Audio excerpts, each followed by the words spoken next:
Uh, I welcome you all to this morning service. Ndikulanda nonse kuchiyanjano cha mmawa. Uh, Today is a different day, a special day in your lives. Lero ndi siku losiyana, siku la padera miyoyo mwanu. I've just come to encourage you. Ndangobwera kuti ndikulimbikitseni. I have a message titled God doesn't change his mind. Ndi utenga mutu wake Mulungu sasintha malingaliro ake. God doesn't change his mind. Mulungu sasintha malingaliro ake. You know, when he allowed you to be born here on this earth, he already had programmed everything for you. Pamene anakulolani kuti mubadwe padziko pano anali atakonza kale zonse za inuyo. Everything, and you know, even the length of your life, the Lord already programmed. Chilichonse ngakhale kutalika kwa moyo wanu mmene mungakhalire pano padziko, Ambuye Mulungu anali atakonza kale. So nothing coincidental.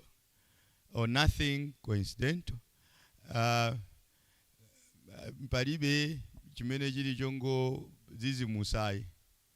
Nothing coincidental is there. Palibe chimene chili chozizimusa. Whatever you are going through, the Lord already programmed. Chilichonse chimene mukudusamo Ambuye anatazikonza kale. Everything before the Lord is confidential. Chilichonse kwa Ambuye ndi chachinsisi. It's all mystery. Chilichonse ndi chinsisi basi.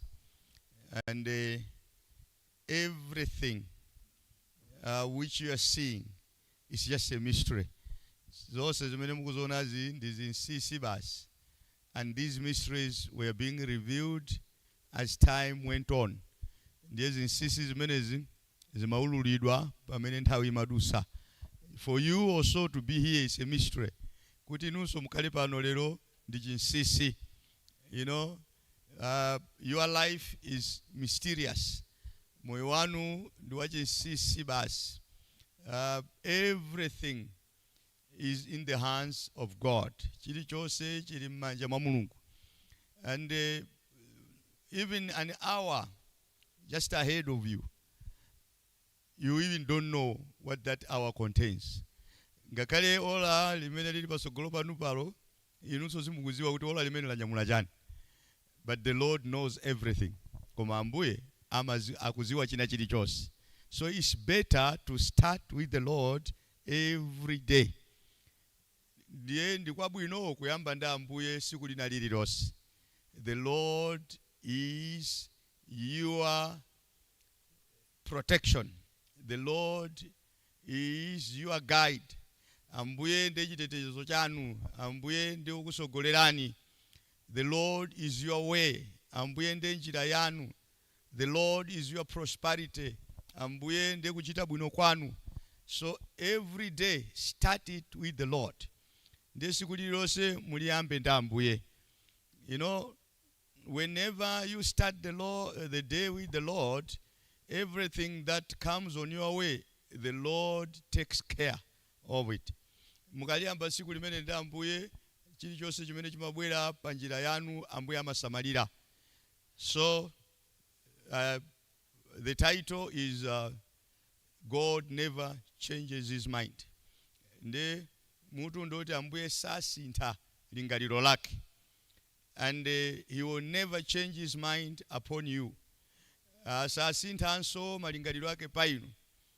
When he created you and you became alive and you were born here and you started walking, you started waking, you know, the Lord had a purpose. with your life. Pamene anakulengani namukhala paziko pano namuyamba kuyenda namuyamba kugwira ntchito chilichonse chimene mukupanga Ambuye anali ndi cholinga ndi moyo wanu. The Lord already has a purpose with your life. Ndiye Ambuye kale ndi kale ali ndi cholinga ndi moyo wanu. So nothing happens, for luck. Ndiye palibe chimene chimachitika mwamwayi. Don't say I was lucky today. I was lucky today. I got this and I had this. Musanene kuti ndinangochita mwayi ndiye ndinapeza ichi. Basi ndinakhala ndichi. You don't get something from the Lord by luck. Ndiye simapeza zinthu kuchokera kwa Ambuye mwamwayi. Is by the grace of the Lord. Ndiye mumapeza zimene zomwe chisomo. You are here today by the grace of the Lord. Muli pano lero mwa chisomo cha Ambuye. Without that grace, nothing could be created and nothing could be here today. Opanda chisomo chimenecho palibe chikanalengedwa ndipo palibe chikanapezekapo lero. So everything was created out of grace. Ndiye chilichonse chinalengedwa mwa chisomo. And now for you to wake up today and start working and start walking is the grace of the Lord. It's by the grace of the Lord. Ndiye inuyo pozuka lero ndikuyamba kugwira ntchito kuyenda ndi chisomo cheni. So we'd like to thank the Lord for his grace and mercies. Ndiye tikufuna tathokoza Ambuye chifukwa cha chisomo and zifundo zawo. And let me assure you today, the Lord, no one can force him to change his mind. Ndiye mafuna ndikuuze ni chilero kuti Ambuye palibe amene angakakamize kuti asinthe malingaliro awo. If his finger point at you, no one can divert it. No one can push it away.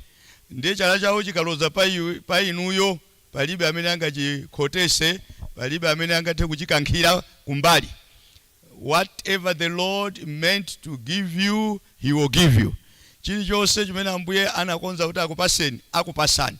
No matter how many challenges you face before that, prior to that blessing. Ngakhale mutakumana ndizo chinga za mtundu wanji musanafike kumadaliso amenewo. You have to know that the Lord, no one can change his mind. Muziwe kuti Ambuye palibe amene angasinthe malingaliro awo. And whenever you encounter a challenge, never cry, never complain, just thank the Lord. Because even the Bible says, in everything, thank the Lord. Ndiye mukakumana licho chinga pa moyo wanu, musanafika kumadaliso anu, musalire, musayambe kudandaula, muzingothokoza Ambuye. Because just ahead of that challenge, there is your blessing. Just ahead of that challenge, there is your joy. Ndiye pongo suntha pang'ono kupyola chochinga chimenecho kuli madaliso anu. Pongo suntha pang'ono kupyola chochinga chimenecho kuli chimwemwe chanu. So this morning you have joy. Never complain, never cry. The obstacle you have met this morning or yesterday was leading you to the joy of today. And echo chinga chimene mwakumana nacho lero mama muno kapena madzulo chimango kusogolerani ku chimwemwe cha lero. So today, this day is full of joy for you. Full of joy. Ndiye siku la lero li lazaza ndi chimwemwe chanu, la nyamula chimwemwe chanu, has carried your blessings, has carried your peace, has carried your joy. This day is full of your, blessings, joy and peace. Ndiye siku limene li la nyamula chimwemwe chanu, mtendere wanu, madaliso anu. Muonena kuti musadandaule chilichonse, musaope kalikonse. Don't be afraid of anything. Don't complain of anything. The Lord is in control and he knows what you are going through and he knows what you'll get after those turbulences, after those hardships, the Lord knows that you sing a new song. Ndiye musadandaule chilichonse chotchinga chikabwera, Ambuye akudziwa kuti pakutapa mavuto ameneyo inu muimba nyimbo yatsopano. So I know that problems, you cannot be used. No one can get used to the problems.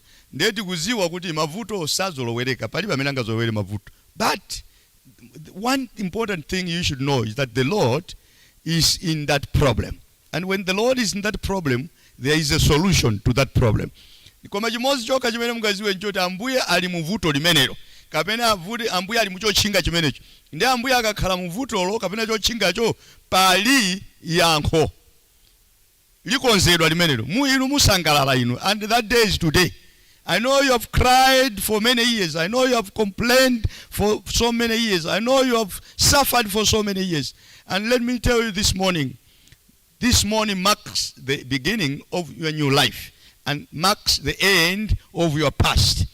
Ndiye mafuna tikuuze nichi, kaya mwazunzika tikuziwa zaka zochuluka, tikuziwa mwadusa muzokhoma zaka zochuluka, tikuziwa mwalira zaka zochuluka, koma mafuna tikuuze ni mawa muno kuti siku ili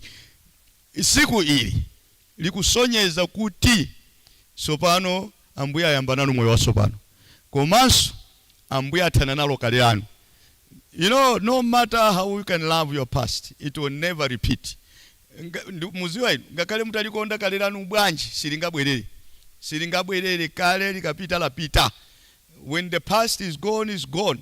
Never be bothered to go back to it, to be remembering it. Ndiye kale likapita lapita basi, musavutike ndikuma likumbukira kapena kumabwereraso kukalero. You're just wasting your time.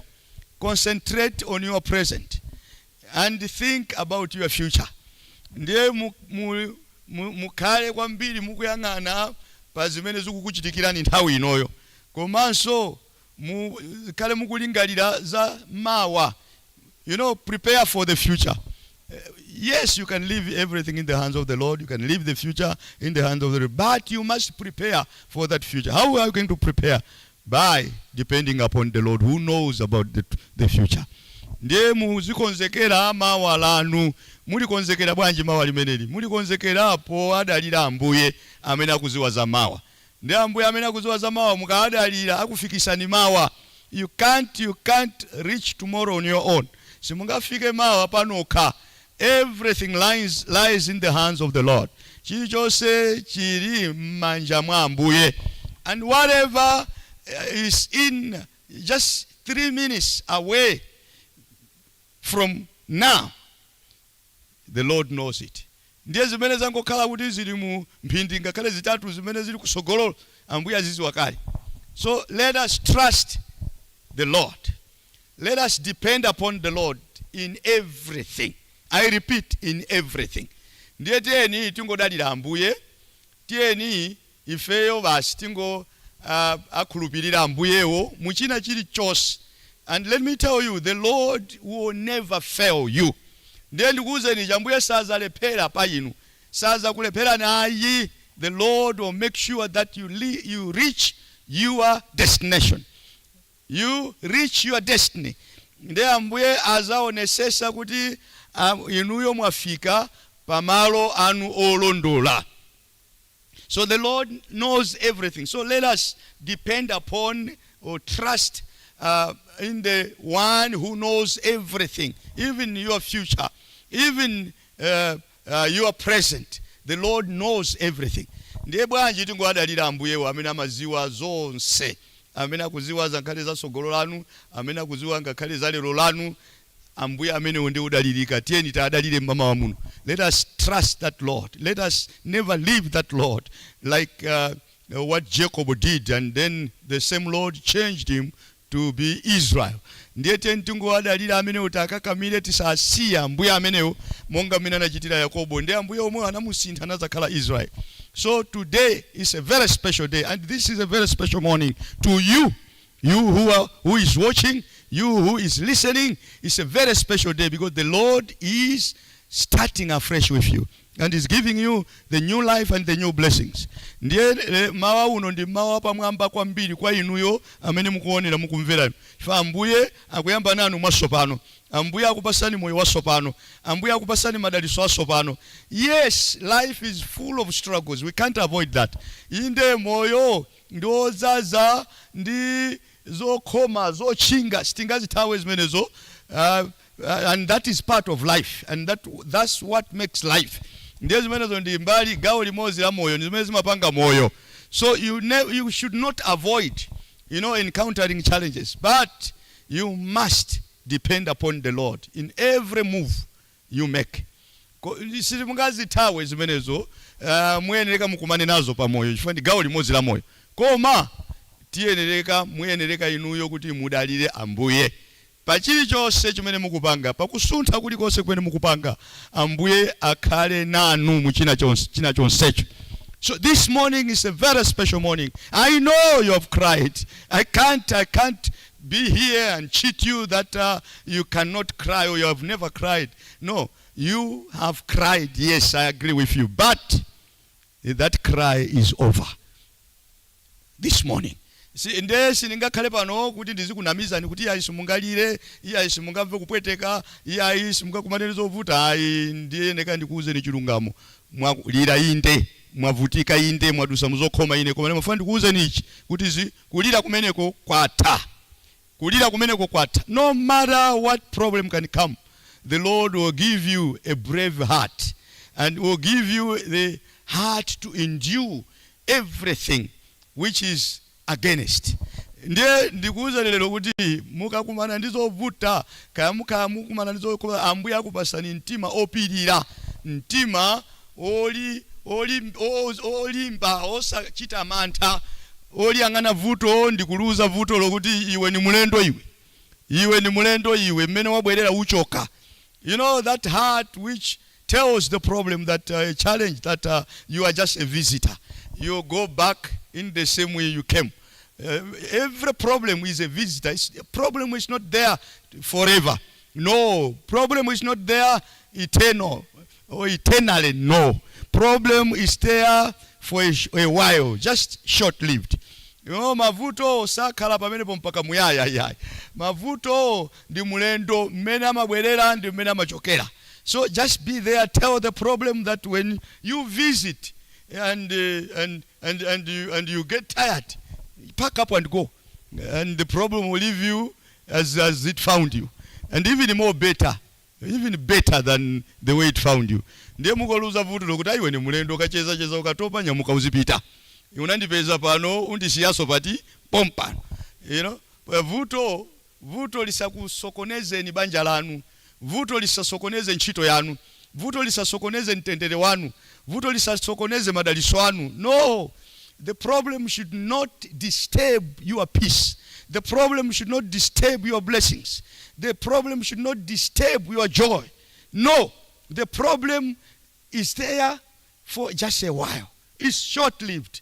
So just endure a little, and you shall smile and rejoice for a long time. Ndiye inu mungopirira kwa nthawi yochepa, ndipo muzasangalala, muzakhala chimwemwe kwa nthawi yayitali. That's what the Lord has planned for you. Ndi chimenecho chimene Ambuye achikonza lerolo chanu kwa inuyo. I'm here to encourage you. We can't avoid problems. We can't avoid challenges. But there is a solution to every problem. There is a solution, a breakthrough to every challenge. Ndiye sitingana ame pano kuti ayi paya sitikumana ndi mavuto, sitikumana ndi zochinga. Ayi, mavuto alipo, koma pali yankho pa vuto lina lililonse. Komanso zochinga zozilipo, koma pali kupyola. Nditu kupyola kulipo kwa chochinga china chilichonse. Mupyola mama wapano inu. Your breakthrough, your go through this morning. The Lord is here to see you through, and He shall never allow you to continue complaining, to continue crying. Never. He is here to wipe your tears away. He is here to encourage you. He is here to show you the way. He is here to tell you that He loves you. The enemy is a liar. He cannot hinder your blessings. He cannot hinder your eternity. Never. ambuye ali pano kukuwuzani kuti iwo amakukondani ndipo ambuyewo aonesesa kuti chilichonse chimene akukonzerani inuyo mukhale nacho, aonesesa kuti chilichonse chimene anakupasani inu muchilandire.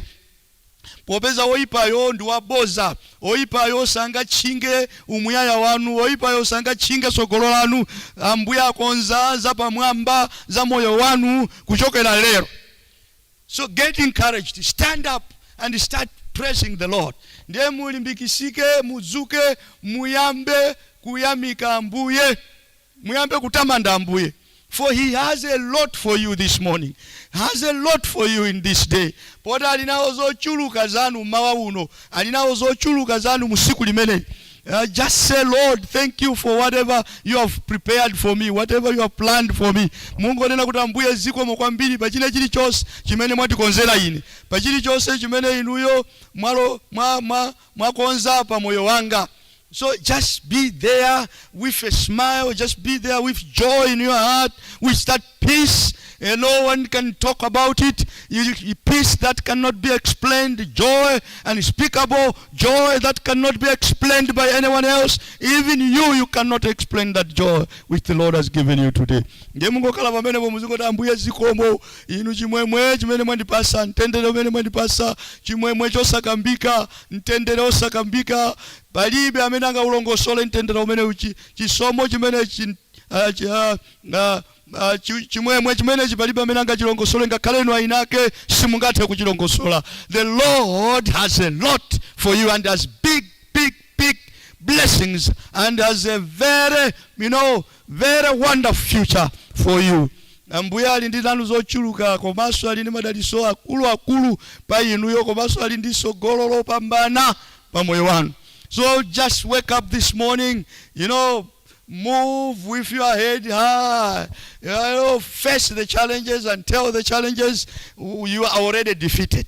The moment you came to me, you were already defeated. The moment you appeared, the moment you came across me, you were already defeated. So you are meeting a challenge which is already defeated. Ndemungodzuka basi, kweza ni mutu wanu, tiyeni yendani, musagwese mutu wanu pansi, khalani ochilimika, khalani olimika, taluza ni vuto lokuti wetu mmene umabwera unali utathakali, mmene ndimakumana nawe unali utagonjesedwa kale.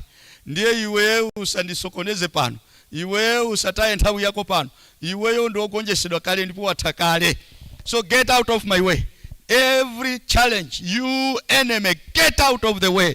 I would like to enjoy the blessings which my Creator has brought for me today. Ndiye vuto lililose choka pa njira yanga, iwe oyipa choka pa njira yanga ndani iwe, ndipo ine ndifuna ndikondwere ndi zimene ambuye andikonzera lero madalitso ochuluka. So you were born blessed already. Ndiye munabadwa udalisidwa kale. No one can curse you. Palibe amene angakutemberereni. No one can change that. Palibe amene angasinthe chimenecho.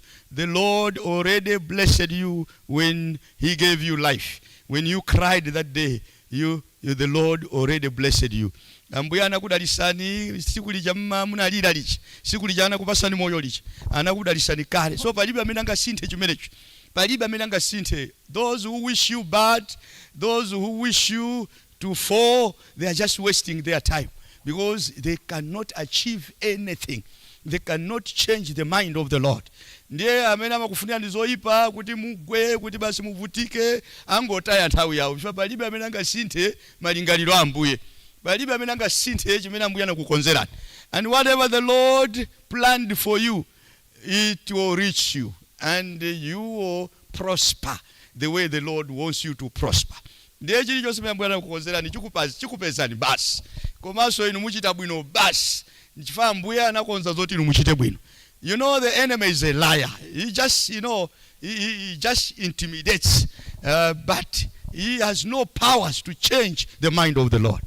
He has no ability to change the mind of the Lord. Muziwa inu ndani ndi waboza kwambiri, amangoopseza basi. Koma alibe mphamvu, alibe kuthekera kosintha mapulani a Mulungu ambuye, kapena makonzedwe ambuye pa moyo wa munthu ina aliyese. So today, let us start this morning with joy, with appreciation, with praising the Lord, for he has already done a lot. Just have those eyes that can see beyond a challenge. Ndiye mungokhala nawo maso amenewo amene aziona kupyola muvutolo ndikuona chimene chili pasogolo panu chopambana chimene Ambuye akukonzerani. You know, I could go to a lot of characters who also encountered challenges, but the Lord saw them through. Ndiye ndikanatha kutengerani kwa anthu osiyana-siyana amene anakumana ndi zokhoma koma Ambuye anapyolesa. So you also, the Lord has seen you through today. Ndiye inunso Ambuye akuonani mutadusa basi. Before you started this day, the Lord already saw you through. Ndiye musanaliambe siku limene Ambuye anaona kale kuti inuyo mupyola basi. So you are here already victorious. Ndiye muli pano ogonjesa kale, opambana kale.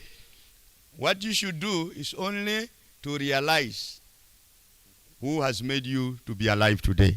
Chimene mungapanga chokhacho ndikungozindikira wakupangani lero kuti mukhale moyo ndani. That is the Lord himself. So he is here and he will never let you down. He will never allow your foot to slip. He will never allow you to be humiliated by the enemies. Never. You will cause the enemies to be dumbfounded. You will leave your enemies with the mouth open, because he is the Lord who does the impossibilities to be possible. Ndiye Ambuye asiya adani anu alikakasi kukamwa. Asiya adani anu asakumvesa kuti kodi chichachitika ndi chani. Ifeyo tinakonza zote amene basa sazapesa sontendere moyo mwake koma chachitika talephera pati.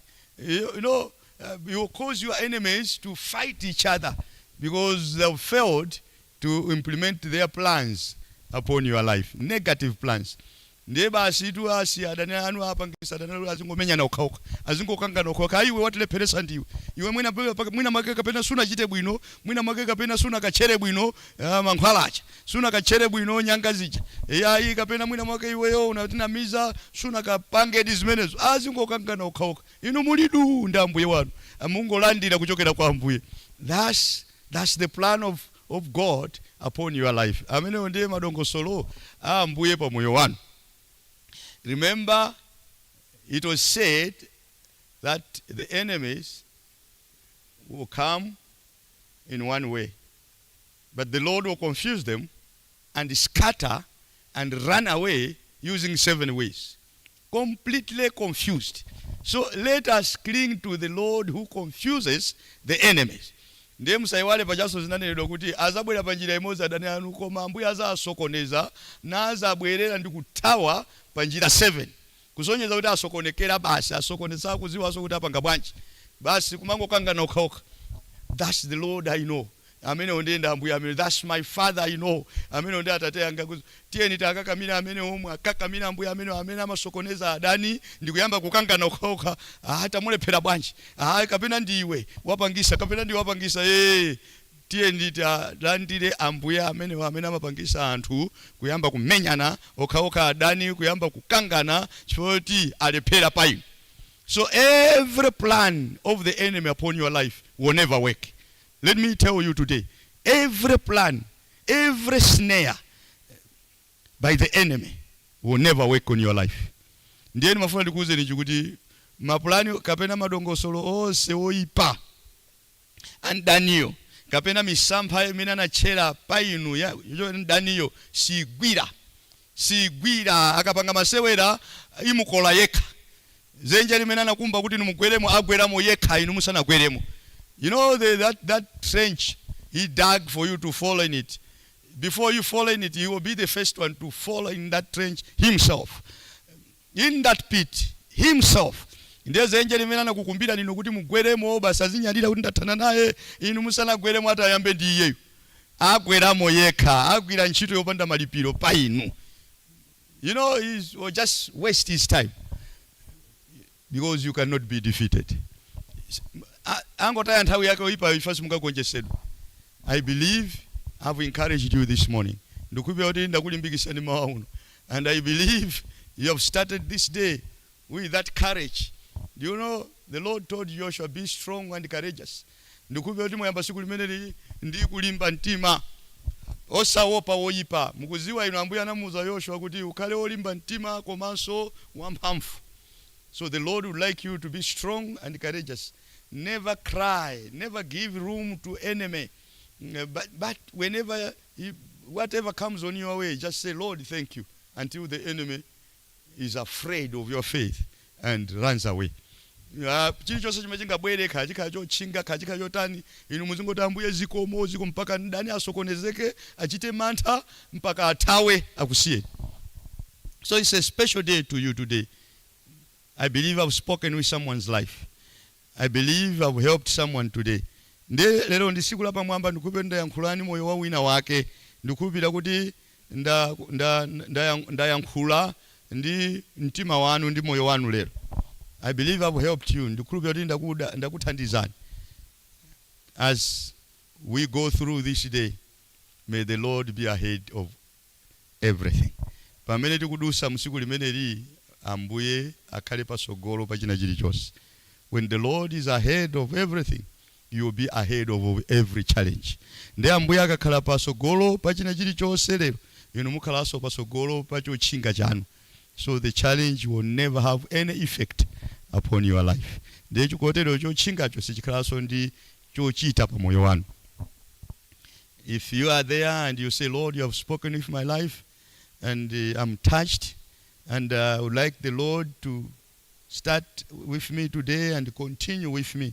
Ndengati alipo wina kuti Ambuye mwayankhula ndi moyo wanga ndipo ndakhuzidwa ndi ndikufuna Ambuye ayambe ni moyo wanga lero komanso apitirire ni moyo wanga. Can you just raise up your hand wherever you are? Mungangokweza dzanja lanu paliponse pamene muli. I would like to talk to my father. Ndimafuna ndiyankhule kwa atate anga. Ndimafuna ndiyankhulane ndi atate anga just for your sake. Just for your peace, just for your blessings, just for your destiny. Nimafuna ndiyankhule ndi atate anga chifukwa cha mtendere wanu, chifukwa cha madaliso wanu, chifukwa cha sogolo lanu, chifukwa cha zabwino zonse zimene Ambuye akukonzerani. Father, look at those hands. They have lifted their hands, representing their hearts, because they can't lift their hearts. But those hands are representing their hearts. They are touched. You have spoken with them. You have told them the truth. You have encouraged them. Ambuye akhuzidwa mwauza choona mwayankhula ndi miyoyo yawo. They lost hope completely. And when they were waking up this morning, they didn't know what to do. But they have heard your encouraging voice. And now they are no longer the same. Ambuye anatera atu amene wanatodwa samaziwa kuti achita chani akadzuka lero koma mwalimbikisa mva liwu lanu la chilimbikiso odi sakhalaso chimozimozi. So in this case, you enemy, you are defeated and you have just labored for nothing. Indemu chochitika chimene chifa cha ichi iwe ndani iwe wangogwira ntchito yako ya bule, ntchito yako yopanda malipiro. Walephera pauyo fa Ambuye achenjera bwera mwachangu iwo osanabwere komanso akukankha iwo kuti uzipanga upo wako pawe. Kotero zonse zimene zinakonzedwa ndi Apolion oyipayo Satana zakanika lero. And the same Lord will do the same tomorrow. You will be causing the enemy to be failing each and every time. All the plans the enemy planned against you, they have failed. The Lord has foiled them and destroyed them completely. And the Lord will continue doing that in each and every day. I leave you all in the hands of the Lord for your joy, for the blessings, and for peace. May you, from now, love each other. Never waste time hating someone else. Just concentrate on believing the Lord and having faith in the Lord. Demusataye nthawi kudana ndiyena basi mafunira zoyipa Mungu otaya nthawi yanu. Fasi mene sizingatheke pa munthu ameneyo ngati akukhulupirira Ambuye. Komanso Ambuye ndi chikondi. Ambuye si chidani. You know, for the Lord is peace and the Lord is love. So if you have the Lord, if you believe in the Lord, You cannot waste time hating someone else. I leave you all in the hands of the Lord throughout this day. And tomorrow when you will be meeting here, you shall have testimonies. Ndi kusiya ninonse mmanja mwa Ambuye chifukwa cha mtendere wanu lero, chifukwa cha madalitso anu lero.